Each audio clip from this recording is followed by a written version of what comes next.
After 2 years of drama, fights and sneak dissing through the media, CM Punk's saga in AEW has ended. Tony Khan has released a statement through the promotion's social media announcing that he and he alone terminated Punk's contract with cause effective immediately. The announcement came hours before AEW presented Collision in Punk's hometown of Chicago, and one day before AEW hosted its second pay-per-view in its many weeks, also in Punk's hometown. It could get pretty awkward for AEW.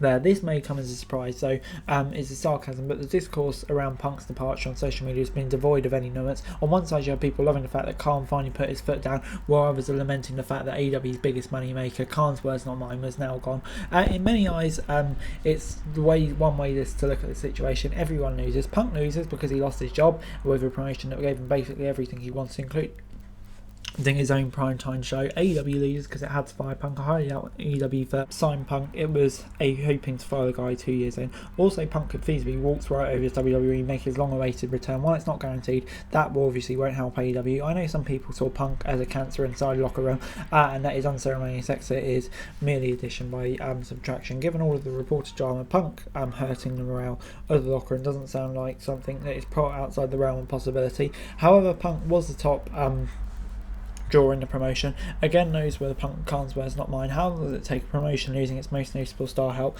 The locker room stands. Punk could very well be a healthy working price, but that does not guarantee AEW will sell more ticket or gain more viewers on TV. It just means everyone like each other and nothing more. It does not guarantee that it will translate to a hot product on stream. Sure, it could help, but those results are not promised. Two sides are not being fond of each other is nothing new in wrestling. We have all watched and listened to a countless docu-series and podcasts about the drama behind the scenes in pro wrestling. Hell, it's basically an entire ethos behind the industry's premier docu-series Dark Side of the Ring. Yet AEW seemingly have no idea how to handle all the egos at play, let the situation grow out of control, and lost its top star as a result. At the end of the day, this should have been nipped in the bud a long time ago.